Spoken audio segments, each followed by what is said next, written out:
আসসালামু আলাইকুম। আশা করি আপনারা ভালো আছেন। আপনাদের দোয়া এবং ভালোবাসায় আমি অনেক ভালো আছি। আজকে যেটা দেখাতে চাচ্ছিলাম আমাদের শাহী পেঁপে হারভেস্ট।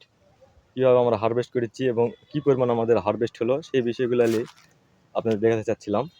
এই দেখেন আমাদের কিছু পেঁপে হারভেস্ট হয়ে গেছে অলরেডি। হারভেস্ট কাজ চলতিছে। হারভেস্ট কাজটা এখনো পর্যন্ত চলমান চলতিছে, দেখতে পাচ্ছেন। আল্লাহর রহমতে খুব সুন্দর পেঁপে। অনেকে কমেন্ট করেছিলেন যে বর্তমান পেঁপের বাজার কি ভাই? আসলে এই পেঁপেগুলা কালকে বাজারে বিক্রি হবে, কী দাম বিক্রি হবে জানি না। তবে আড়তদার থেকে যেটা জানলাম সেটা হলো 30 টাকা করে কেজি বিক্রি হচ্ছে আজকের বাজারে। আশা করি কালকে হয়তো এরকম হবে। এই দেখেন হারভেস্ট কাজ চলতেছে। এ আমাদের পেঁপে। আসলে মূলত ওই বাগানটা পুরাতন হয়ে গেছে, বাগানটা আর সেরকমভাবে পেঁপে নেই। যিনি গাছগুলো দেখতে পাচ্ছেন এগুলো পেঁপে নেই, পেঁপে শেষ হয়ে গেছে। এই দেখেন আমাদের এই শাহী পেঁপে, খুব সুন্দর পেঁপে ইনশাল্লাহ।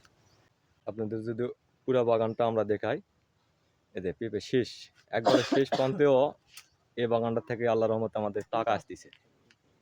আপনাদের এর ইতিপূর্বে বলেছিলাম যে পেঁপে চাষের উপর কোনো চাষ হয় না। অনেকে অনেক মন্তব্য করেছিলেন, তাদেরকে দাওয়াতও আমি দিয়েছিলাম, আপনারা আসবেন আমার বাগানে দেখবেন। এই যে আমাদের অনেকে জানতে চাইছিলেন যে ভাই আপনার বাগানে নাকি অনেক ছায়া জায়গা করছেন। আসলে আপনারা হয়তো ক্যামেরায় দেখতে পাচ্ছেন কিনা, এদের কিন্তু বাঁশঝাড়, এই বাঁশঝাড়ের নিচেও এত সুন্দর পেঁপে হয়েছে। এই যে আপনারা দেখতে পাচ্ছেন বাঁশঝাড়,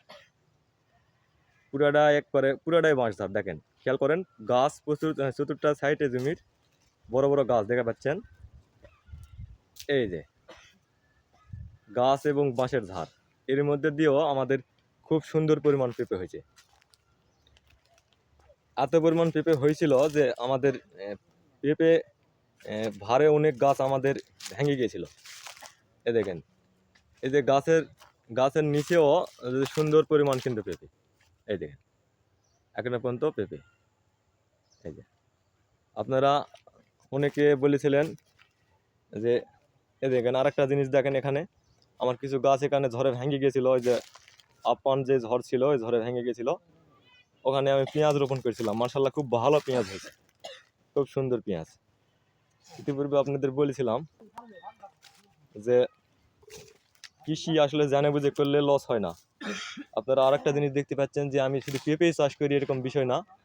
ইতিপূর্বে বড় বাগান পেয়ারার দেখাইছি আমি।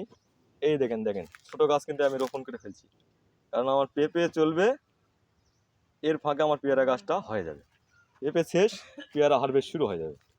মানে আমার লস হওয়ার কোনো সম্ভাবনা নেই। এই যে ছোটো ছোটো দেখেছেন, আমি আমার টমেটো রোপণ করছি ইনশাল্লাহ। এই টমেটোর জাতটা হলো খুব ভালো জাত, বাহাবলী।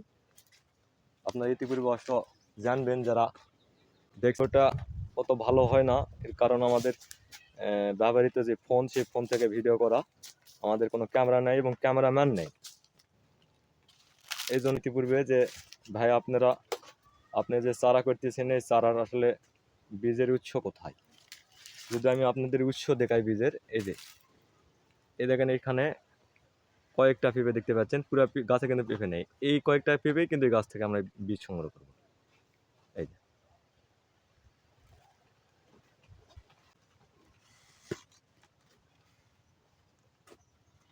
যদি আমি পেঁপের কথা বলি তাহলে শাহী পেঁপেই সর্বোচ্চ। আপনারা অলরেডি দেখেছেন এরকম পেঁপে হয় না, সুন্দর পেঁপে।